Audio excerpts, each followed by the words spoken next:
हवा कर रहे हैं तो घर में बैठ के करो ना, वहाँ पर तो आपको नहीं लगेगा खर्चा, तो 10,000 पुलिस नहीं लगेगी। देखो वो कुछ भी कहे, देश के जनता ने डिसाइड किया है कि इस वक्त मोदी के लीडरशिप को वो स्वीकार नहीं करना चाहते। और दूसरी चीज ये है कि इस इलेक्शन में महंगाई और अनएम्प्लॉयमेंट बहुत बड़ा काम किया है। उसके साथ ही साथ संविधान का और डेमोक्रेसी का भी ये लोगों के दिमाग में बैठ गया है। तो इसीलिए वो जितने भी नंबर्स बताएंगे वो नहीं बैठ रहे, कहीं किसी इसमें संदर्भ में नहीं बैठ रहे।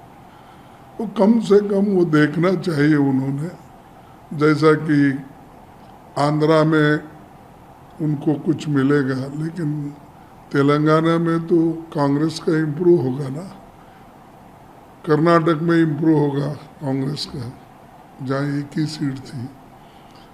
फिर इसी तरह से केरला, तमिलनाडु तो बढ़त है ही है, महाराष्ट्र में बढ़त है। जब हर जगह हमारी बढ़त है, राजस्थान में बढ़त है, छत्तीसगढ़ में हमको बराबरी के सीट मिलने का है, मध्य प्रदेश में हमको 2 थे, 1 बढ़ेंगे, वहाँ पर भी कम तो नहीं होंगे।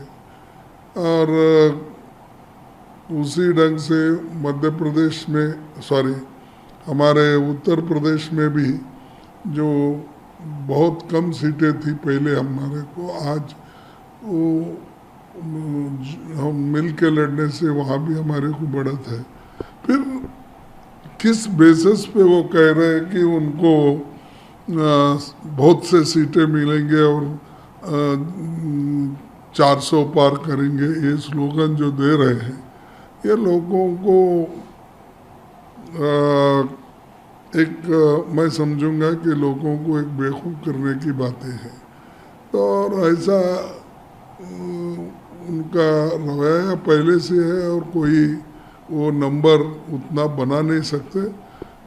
हमको लगता है कि गठबंधन की सरकार आ जाएगी। सर, आप लोगों का मैनिफेस्टो हो और आपने कहा संविधान, एक रिजर्वेशन भी बड़ा मुद्दा रहा है पूरे चुनाव में, प्रधानमंत्री के भाषणों में हो कि रिजर्वेशन जो है हम किसी को लेने नहीं देंगे, आप लोग अपीजमेंट करना चाहते हैं। आप लोगों की तरफ से बार बार ये कहा गया कि हम जो है गिनती करवाएंगे।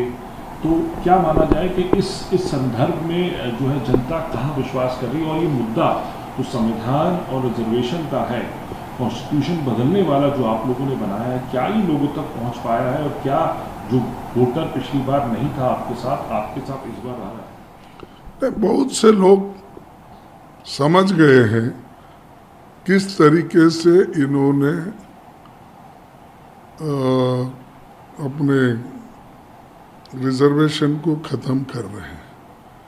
अगर ख़त्म नहीं करते या उनके दिल में इनके लिए अच्छी भावना होती, वो सेंट्रल गवर्नमेंट में 30 लाख वैकेंसी भर देते। उसमें से तो आधे से ज़्यादा गरीबों को ही मिलने वाले, दलित, पिछड़ा, इनको ही मिलने वाले थे। तो वो उन्होंने नहीं किया। हर चीज़ वो कहते हैं कि बदलेंगे। कैसा बदलेंगे? संविधान में तो ये है, शेड्यूल कास्ट के लिए तो इन्होंने नहीं बनाए, ये तो डॉक्टर अंबेडकर जी ने लड़के गांधी जी के साथ संवाद करके उनसे अश्योरेंस लेके रिजर्वेशन वहाँ से शुरू हो गई कि जो आने वाले संविधान में भी इसको लिया गया।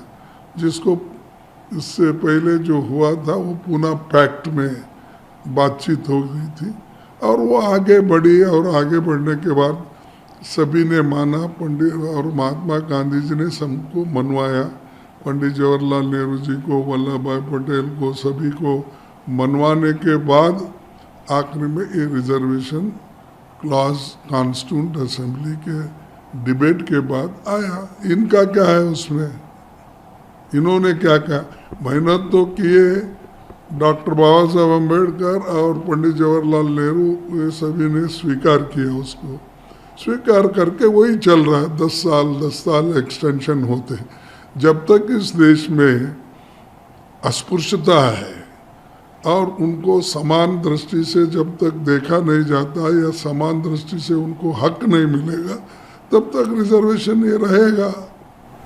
लेकिन आप लोग को तो लगाया कि आप मुस्लिम अपीजमेंट कर रहे हैं, आप उनका हक जो छीन के जो है माइनॉरिटीज को देंगे। अरे छीनने का सवाल नहीं, उसमें ये proportionate to the population of SC ST इस हिसाब से देते हैं। उनका छीन के इनको कैसा दे सकते हैं? हाँ, जो भी असेंबली और पार्लियामेंट सीट आज जिला पंचायत सभी में क्या है, reservation proportionate to the population है, उस प्रोपोर्शनेट देते हैं। और MP सीट, MLA सीट, जिला पंचायत अध्यक्ष, म्यूनसिपालिटी वो भी प्रोपोर्शनली करते हैं। इनका छीनने का कहाँ गया अभी?